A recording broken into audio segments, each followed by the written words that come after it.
Today, I'm going to tell you about the 3 worst nights that I spent while through hiking the Appalachian Trail. I don't want to scare you guys because most of my nights were perfectly fine. The worst things that normally happened were, maybe it was a little windy, so it kept me up, or maybe I just wasn't feeling comfortable that day or that night or something like that. But 3 specific times I had really terrible nights of sleep. Let me tell you what. The first time was only my second night on the trail. I hiked from Springer Mountain to Hog Mountain Shelter, and when I woke up at Springer Mountain, my tent was covered in snow. It was so cold. The day I started the trail, it was like 60 degrees. I was wearing shorts. And then as the day progressed and I got higher up on the mountain, it got colder and colder and colder. As soon as my friend Ibex and I rolled up to Springer Mountain, it started raining and we just watched as this huge storm rolled in. And we were like, well, shoot. It cooled down very quickly. That night itself was okay for sleep. But like I said, the next morning we woke up with snow on our tents and it was quite chilly. There was ice and snow everywhere as we started hiking that day. We stopped for lunch at this beautiful waterfall, and I just felt like after we stopped for lunch, I would never be warm again. I mean, I was once I started hiking, but then we got to Hog Mountain Shelter, and it was fairly early in the day because when you start the trail, you can't do huge miles. You have to be really careful about not getting an overuse injury while you're building up your trail legs and your muscles and all that good stuff. So we got there fairly early in the afternoon, and we were cooking on a picnic table, and someone had spilled a little bit of water or something on the picnic table, and it was so cold that my fuel froze to the table. And I had to have someone get it off for me, and the only way that someone could get it off was by kicking it really hard to get it off the table. It was pretty wild. We were so lucky, and when we arrived at this shelter, these people who'd gotten there before us had made a fire, because I honestly don't know how I would have gotten through that day sitting around in the woods without that fire. I mean, I could have curled up in my sleeping bag, of course, but it was just so freezing. And that night, which was a long night because since it was so cold, we got in our tents pretty early, and I started in March, so at that time of the year, there's not tons of daylight yet. Anyway, I was so cold all night, I kept falling asleep, waking up, and it was windy, but I was so freezing all night in my 0-degree sleeping bag and all of my clothes that I started dreaming about a space heater on the trail, dreaming that I had a space heater.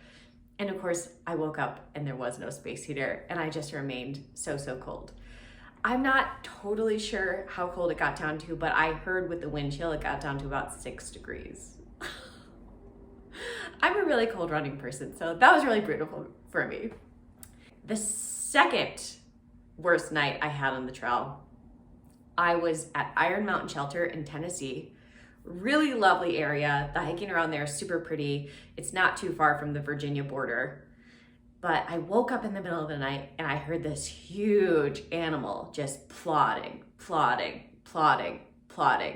around the campsite. And at this particular campsite, it was only me and 2 of my family members, Ibex and Peppermint.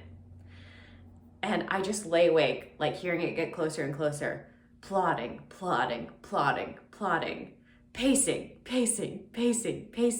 And I heard it go near where our food bags were, and it was just circling the campsite.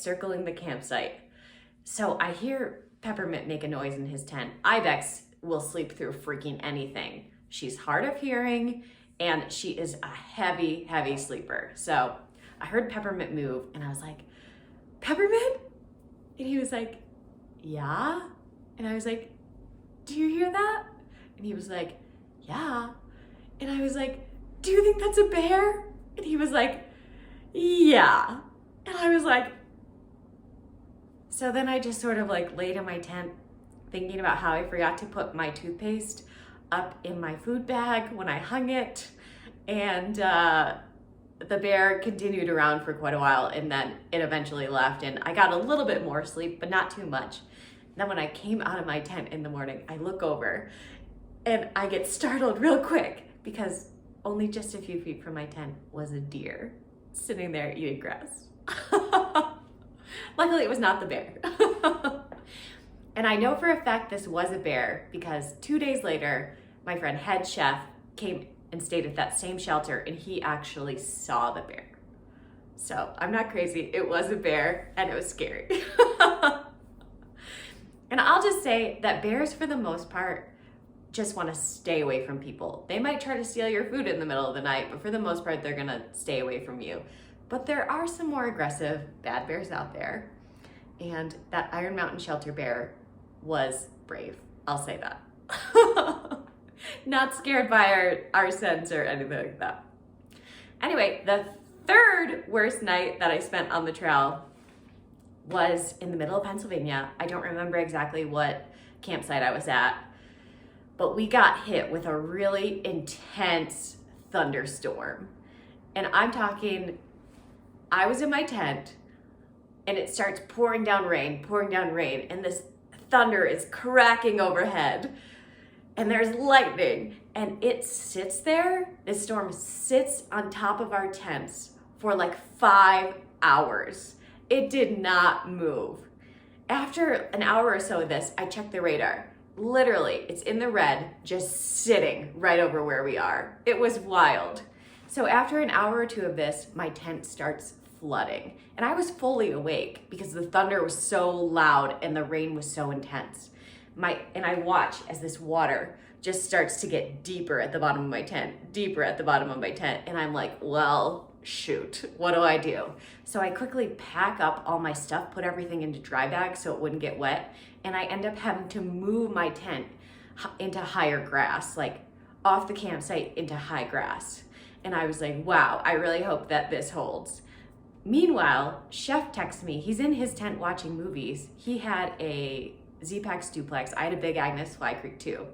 And while my tent is flooding, his is just floating gently on top of these inches of rain that have now taken over our campsite. So I will tell you what, for my next thru hike, I am getting a Z-Pax duplex, because if ever I'm in that situation again, I want to gently float on a nice waterbed in my tent as opposed to getting completely flooded out. Anyway, so I'm in this high grass, and again, like, I can't sleep because the storm is so intense around me, and my tent starts to flood again. And thank God it didn't flood all the way. Like, it was fine. I was able to just stay on my sleeping pad. I kept all of my stuff in dry bags. I don't even think I got my sleeping bag out because I was like, I can't afford for this to get wet. And eventually the storm moved on and I did not get flooded out again. But Chef was so kind. In the morning, he wakes me up and he's like, Glow Stick, I know you had a tough night, so I made you this really strong coffee. What a sweet baby angel. And then one by one, our other trail family members who'd been sleeping in the shelter, which I hated shelters, which was the reason I was not in the shelter, and Chef didn't like them either. So one by one, they came out to check on us and they're like, we were really worried about you guys last night. Thought about checking on you, but we didn't. I can't blame them. I wouldn't have wanted to come out in that storm either. But wow, it was wild. And then we ended up the next day getting a shuttle into town because Chef and I were like, we gotta dry out our stuff. Like, this is ridiculous. And luckily we were up on a ridge. That campsite was up on a ridge. And once we started hiking down, we started seeing that there was a lot of flooding. And while we were in this shuttle to go to town, we went to Hamburg, I believe.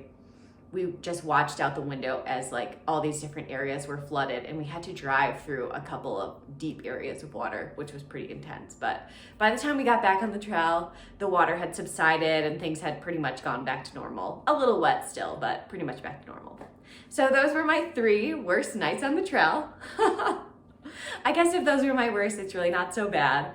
But you know, it was tough at the time. I did not get much sleep on any of those 3 nights. Let me know in the comments what your worst nights have been out in the wilderness. I'd love to hear about it. Anyway, thanks for listening. Don't forget to like and subscribe my video for more Appalachian Trail content, hiking and backpacking content, gear, tips, all that good stuff. And I'll see you all later.